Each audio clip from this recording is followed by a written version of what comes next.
చేయడానికి, మనందరినీ ఆశీర్వదించడానికి, ప్రత్యేకంగా మన కరీంనగర్ పార్లమెంట్ నియోజకవర్గం నుంచి మన అభ్యర్థిగా పోటీ చేస్తున్నటువంటి బండి సంజయ్ కుమార్ గారిని ఆశీర్వదించడానికి కేంద్ర భారతీయ జనతా పార్టీ తరఫున వచ్చినటువంటి ఆదరణీయ గుజరాత్ ముఖ్యమంత్రి భూపేందర్ భాయ్జీ, అదేవిధంగా మన యొక్క టైగర్ కరీంనగర్ టైగర్ రెండోసారి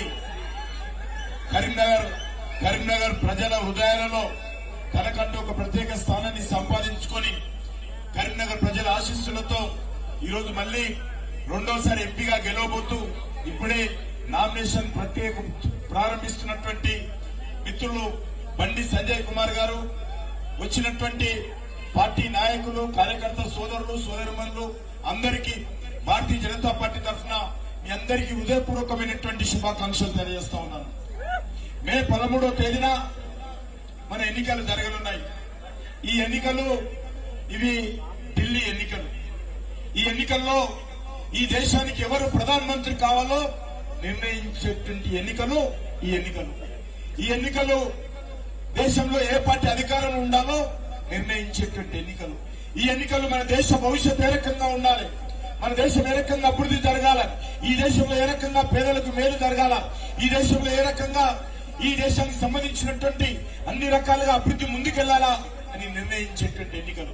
అందుకే మీ అందరినీ కోరుతా ఉన్నాం, మనమందరం కూడా ఈ రోజు నుంచి 13వ తేదీ సాయంకాలం 6 గంటల వరకు కూడా ఏ ఒక్క కార్యకర్త కూడా ఈరోజు పట్టిన జెండా విడవద్దు, ఎక్కడ కూడా విశ్రాంతి తీసుకోవద్దు.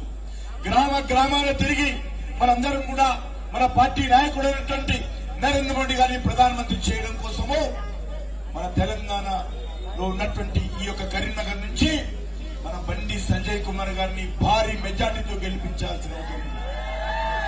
నాకైతే అనుమానం లేదు. ఈరోజు కాంగ్రెస్ అభ్యర్థి, ఈరోజు బీఆర్ఎస్ అభ్యర్థి చూసిన తర్వాత ఇక బండి సంజయ్ ప్రచారం కూడా చేయాల్సిన అవసరం లేదు. అందుకే బండి సంజయ్ ఓడతా ఉన్నాడు, కరీంనగర్ తప్పించి బయట ఎక్కువ తిరగమంటున్నాడు.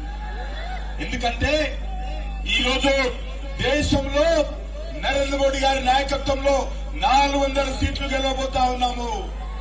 ముచ్చటగా 3వసారి నరేంద్ర మోడీ గారు జూన్ 2వ వారంలో ప్రధానమంత్రిగా ప్రమాణ స్వీకారం చేయబోతున్నారు. ఈరోజు ఈ రాష్ట్రంలో నేను ఒకటే అడుగుతా ఉన్నాను, కాంగ్రెస్ పార్టీకి ఎందుకు ఓటేయాలో రేవంత్ రెడ్డి చెప్పాలి. శాసనసభ ఎన్నికల్లో 6 గ్యారంటీల పేరుతో 100 రోజులు అమలు చేస్తామని తెలంగాణ ప్రజలకు హామీ ఇచ్చింది కాంగ్రెస్ పార్టీ. కానీ ఈరోజు రైతులకు సంబంధించినటువంటి రుణమాఫీ గాని, ఎకరానికి 15,000 గాని, రైతు కూలీలకు 15,000 గాని, కౌలు రైతులకు 15,000 గాని, లేకపోతే ఈరోజు క్వింటాల్ ధాన్యానికి 500 బోనస్ గాని ఏది కూడా ఇవ్వలేదు.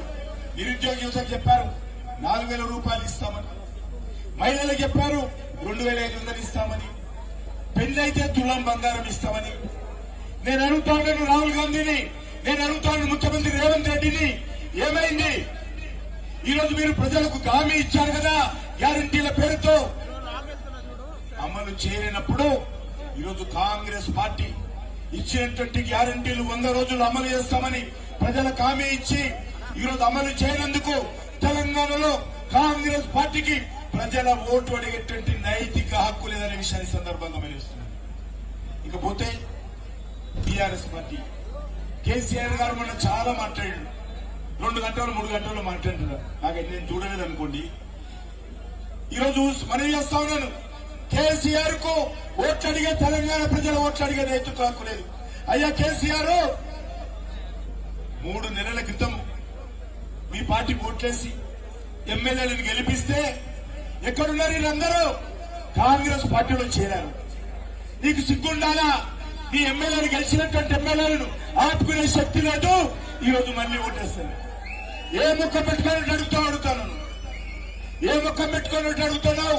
నిన్న రాకమన్నా నీకు కొంతమంది ఓట్లేస్తే, నీ ఎమ్మెల్యేలు గెలిస్తే వాళ్ళందరూ కాంగ్రెస్ పార్టీకి పంపిస్తారు. ఇక కేసీఆర్ గెలిచిన ఎమ్మెల్యేలందరినీ కాంగ్రెస్ పార్టీ పంపించి మళ్ళీ ఓటు అడుగుతాడు. ఓటు అడిగి మళ్ళీ గెలిచిన ఎంపీలు మళ్ళీ కాంగ్రెస్ పార్టీకి పంపించడం కోసం